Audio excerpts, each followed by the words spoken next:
el señor Álvaro Uribe Vélez, desde que ha entrado al poder desde el pasado 2002, y en dos oportunidades que fue presidente, en dos periodos que fue presidente desde el 2002 hasta el 2010, este señor ha hecho unos cambios muy negativos en la evolución de un proceso de paz para nuestro país.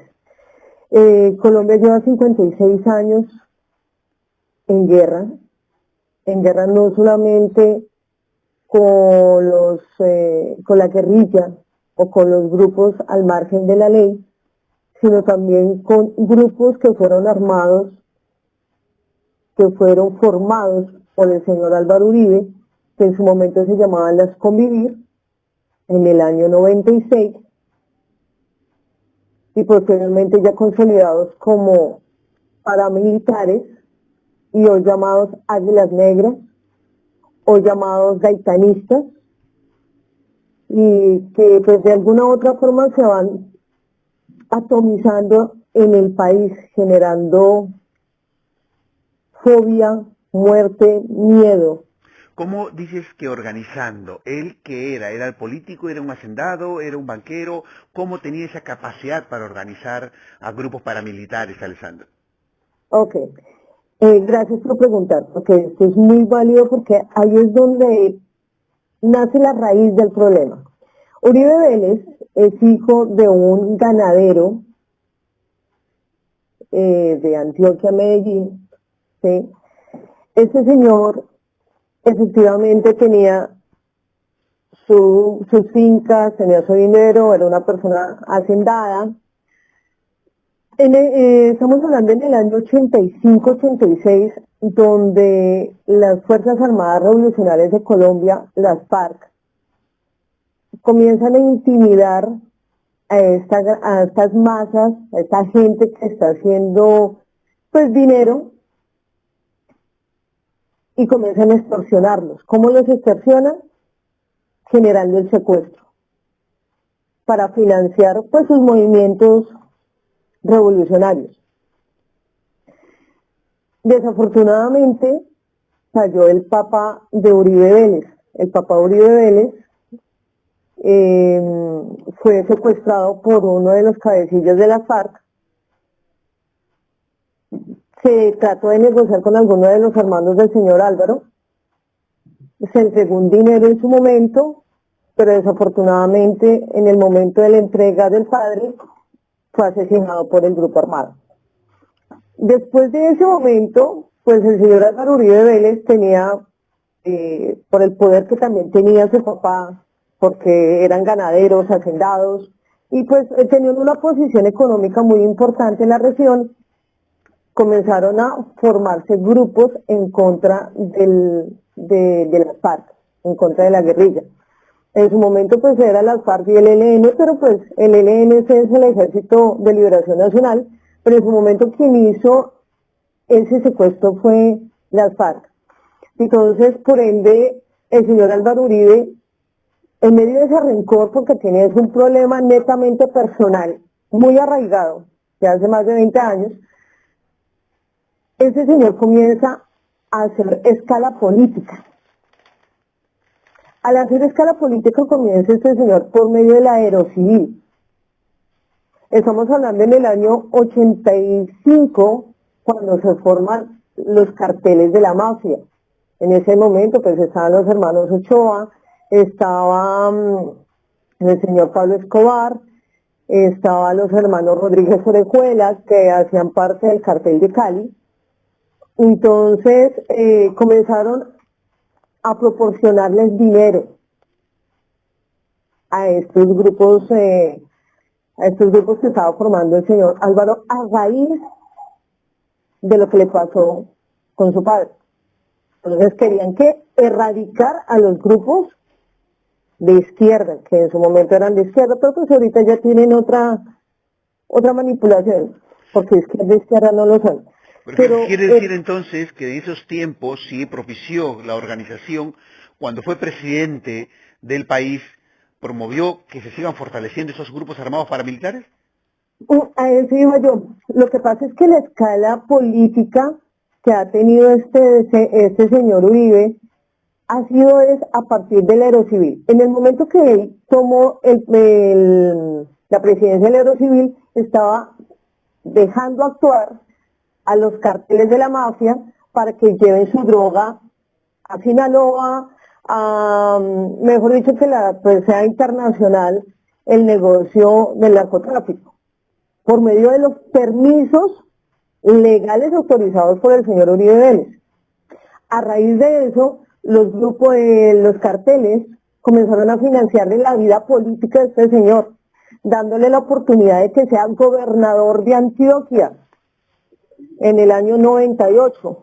Al ser el gobernador de Antioquia, comenzó a formar grupos que ahorita se llaman las Autodefensas Unidas de Colombia, que son las AUC. Entonces, ¿qué estaba haciendo él? Estaba propiciando y separando el poder para generar un estado de defensa en contra del grupo armado. No es que estemos defendiendo lo que hacía la FARC, no, pero él estaba formando un grupo al margen de la ley para erradicar estos grupos que no deberían ser de esa forma, sino en el medio conciliatorio y levantando de lo que estábamos haciendo el consenso de paz. Pero cada grupo armado, entonces, Alexandra, tiene en sus espaldas muchas muertes y por lo tanto criminales. ¿El Poder Judicial, en este caso diletante, exculpaba a todos? ¿O qué es lo que está pasando ahora, que ahora este señor Álvaro Uribe recién por fin está con orden de arresto domiciliario? Bueno, esto es algo que ha generado mucha polémica a nivel internacional, a nivel económico, a nivel social y a nivel político, porque ahí se da cuenta los inversionistas si es válido o no invertir en un país que está colapsado, entre comillas, por política del narcotráfico, que no se ha podido solucionar nada frente a los casos que el señor lleva. ¿Qué casos estamos hablando para esclarecer? Estamos hablando de las masacres que se generaron en el Aro, en La Granja, y asesinato de líderes sociales. ¿Qué es lo que pasa con el señor Uribe? El señor Uribe en ningún momento generó procesos judiciales en contra de las AUC, en contra de las autodefensas. Jamás. Pero de forma masiva se iban generando los asesinatos en forma serial de líderes sociales. ¿Quiénes son los líderes sociales? Son las personas que están realizando, por decirlo así, servicios a favor de la ciudadanía y del pueblo. Lo que quiere decir entonces es que, Alexandra, en esta guerra civil, entre las cuales hay paramilitares fomentados por Álvaro Uribe, o las FARC, o también los carteles de la droga, pagan el plato la sociedad civil, pagan pato las organizaciones sociales, ambientalistas, todo. Sí, claro. Desafortunadamente la sociedad civil ha sido la más golpeada en estos 56 años que llevamos de problemas de este orden. Entonces, todo se asolapa, todo se tapa, por decirlo así coloquialmente, por medio del fútbol, por medio de reinados, por medio de series, por medio de programas que de alguna u otra forma adormecen la sociedad para que tengan una memoria de corto plazo y no se den cuenta que tenemos que alzar la voz frente a estas situaciones que se han presentado en varias décadas. Estamos pidiendo auxilio desde hace bastante tiempo a la Corte Interamericana Interamericana de Desarrollo.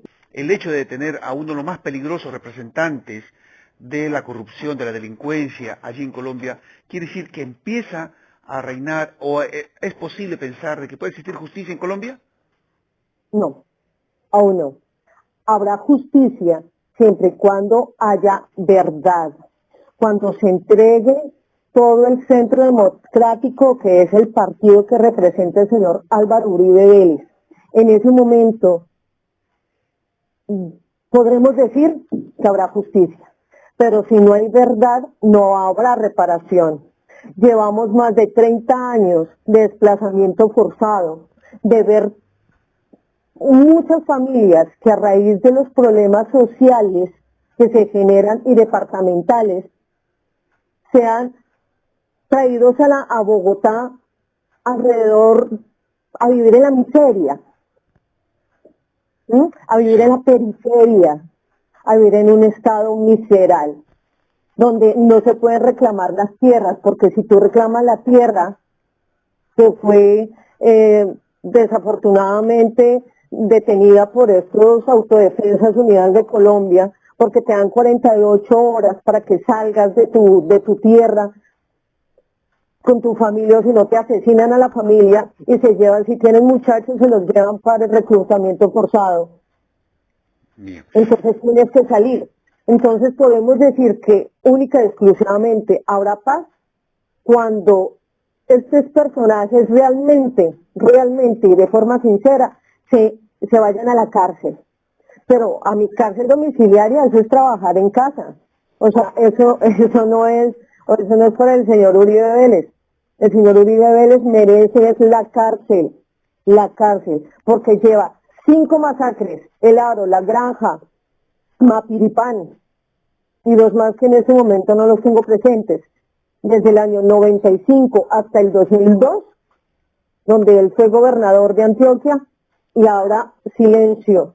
Se declaró, estas muertes fueron de lesa humanidad. Okay. De lesa humanidad. Y así pues esperemos que la Corte Suprema de Justicia no tenga miedo, porque desafortunadamente si habrá miedo nunca habrá justicia. De acuerdo, completamente de acuerdo. Muchas gracias, Alessandra Peñuela, por estas declaraciones. Esperamos conversar contigo en momentos más halagüeños para la política colombiana.